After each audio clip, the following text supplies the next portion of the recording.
আছো? ভালো। আচ্ছা, তোমরা বাড়িতে কার্টুন দেখো? কি কি কার্টুন দেখো বলো তো? নাম বলো, আর কয়েকটা নাম বলো, তারপরে আমিও কয়েকটা নাম বলছি। হ্যাঁ, কি কি দেখো? আচ্ছা, নবিতার নামটা শুনেছো তুমি? নবিতার ছবি আঁকতে পারবে? আচ্ছা দেখো তো, আমি একটা ফেস আঁকছি। এটা অনেকটা নবিতার মতো, তাই না? হয়েছে নবিতার মতো দেখতে? বাহ, তো টিভিতে আরো ভালো লাগে। এটা নবিতার ছবি হয়েছে তো? আচ্ছা, আজকে এই নবিতার নামের প্রথম অক্ষর কি বলতো? এন।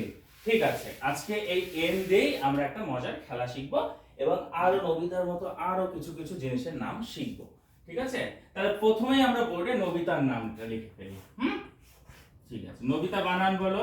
ঠিক আছে, নবিতা। তোমাদের স্কুলে কিছুদিন আগেই মরশুম কিছু ফল দেওয়া হলো না এই শীতের ঋতুতে? কি কি ফল দেওয়া হয়েছিল? অরেঞ্জ। বা ভেরি গুড, অরেঞ্জ লিখে ফেলি। অরেঞ্জ বানান কি? ওকে, ঠিক আছে, অরেঞ্জ লিখলাম। আচ্ছা, অরেঞ্জ গুলো আমাদের স্কুলে এসেছিল কলকাতার পাশে একটা জায়গা উল্টোডাঙ্গা। হ্যাঁ, উল্টোডাঙ্গা থেকে আমরা অরেঞ্জ গুলোকে নিয়ে এসেছিলাম। সেগুলো আমি লিখে ফেলছি, উল্টোডাঙ্গা বানানটা লিখলাম। আচ্ছা, শীতকালে যেমন আমরা অরেঞ্জ খাচ্ছি, তেমনি বর্ষাকালে বলো তো আমাদের কোন জিনিসটা খুব পরিমাণে দরকার? ছাতা। আচ্ছা, ছাতার ইংরেজি কি? আমব্রেলা। আচ্ছা, এই ইউ দিয়ে আমব্রেলাও হয় কিন্তু। আচ্ছা, এবার বলো তো, তোমরা কখন কখন ঘুমাও? দুপুরে আর রাতে। রাত ইংরেজি কি? আচ্ছা, সুরবিন্দর সিং, তুমি বলো তো রাত ইংরেজিটা কি? Night. N I G H T, night. আচ্ছা রাজু, তুমি বলো তো নাইট বানানটাকে আমি ঠিক লিখেছি? আচ্ছা, ঠিক আছে। এবার আমরা প্রথমে তোমাদের ওই কার্টুনটার নাম লিখলাম নবিতা, তারপরে কালকে তোমাদেরকে স্কুলে অরেঞ্জ খাওয়ানো হয়েছিল, লিখলাম। অরেঞ্জ গুলো এসেছিল উল্টোডাঙ্গা থেকে, লিখলাম। তারপরে তোমরা দিন ছাড়া কখন ঘুমাও? রাতে, নাইট লিখে ফেললাম। এইবার এই দেখো, এই জায়গাগুলোকে আমরা মুছে দিই। হ্যাঁ, এবার এখান থেকে কি কি লেখা উঠে এসছে? সীতা, তুমি বলো কি কি লেখাগুলো আমরা পেলাম? এন পেলাম, ওকে, ও পেলাম, ইউ পেলাম, এন পেলাম। আচ্ছা, এই এন ও ইউ এন, এটা থেকে আমরা লিখলাম N O U N, noun. Noun কি? নাউন দিয়ে এগুলো কি বের হলো এতক্ষণ? নাম। বা ভেরি গুড, তাহলে নাউন মানে নাম। নাম কার দ্বারা বোঝানো হয়? নাউন দ্বারা। তাহলে এই নাউন দিয়ে কি কি নাম বোঝায়?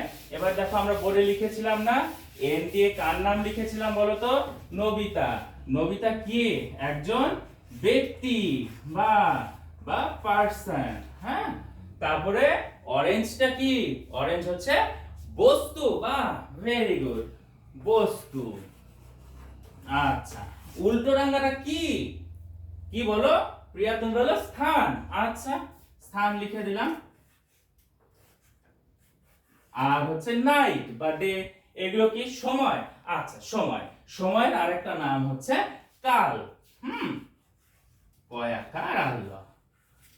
আচ্ছা, তাসলিমা, তুমি এবার বলো তো কি কি লিখেছি? ব্যক্তি, বস্তু, স্থান, কাল, যেগুলো দিয়ে আমরা এক একটা নামও লিখে ফেলেছি।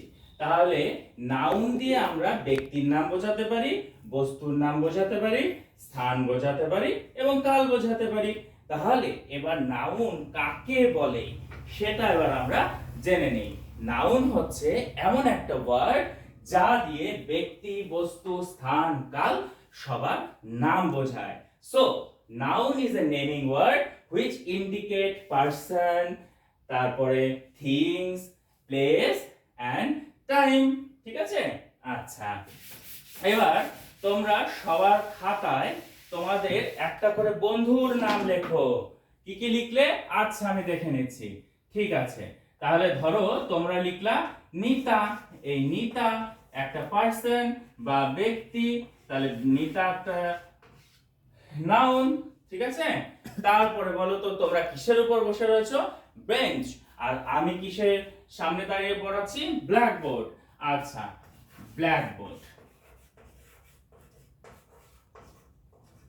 ব্ল্যাকবোর্ডটা কি একটা বস্তু, হ্যাঁ। তারপরে স্থান, তোমরা এখন কোথায় আছো, কোন জায়গায় আছো, বাড়িতে আছো না স্কুল, একদম ঠিক বলেছো, স্কুল, SCHOOL, স্কুল। তাহলে স্কুল হচ্ছে একটা স্থান, আর হচ্ছে একটা সময়ের কথা বলো তো, কখন তোমরা মিড ডে মিল খাও, দুপুরবেলা, ঠিক। মিড ডে মিল কথাটার মধ্যে দুপুরবেলা বোঝাচ্ছে, তো আমরা এখানে ডে লিখতে পারি, নাইট লিখতে পারি, হ্যাঁ, মর্নিং লিখতে পারি, এই সমস্তগুলো হচ্ছে কাল বা সময়।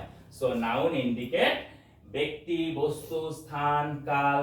ওকে, noun is a naming word, বা নাউন হচ্ছে একটা নাম বোঝায়, যার দ্বারা আমরা কোনো কিছুর সম্বন্ধে জানতে পারি। ঠিক আছে, আজকে আমরা নাউন সম্বন্ধে জানলাম, এরপর দিন নাউনের বিভিন্ন ভাগগুলো সম্বন্ধে জানবো। নাউন অনেক ধরনের হয়। ঠিক আছে, আজকে এই অবধি, তোমরা পরের ক্লাসের জন্য ওয়েট করো।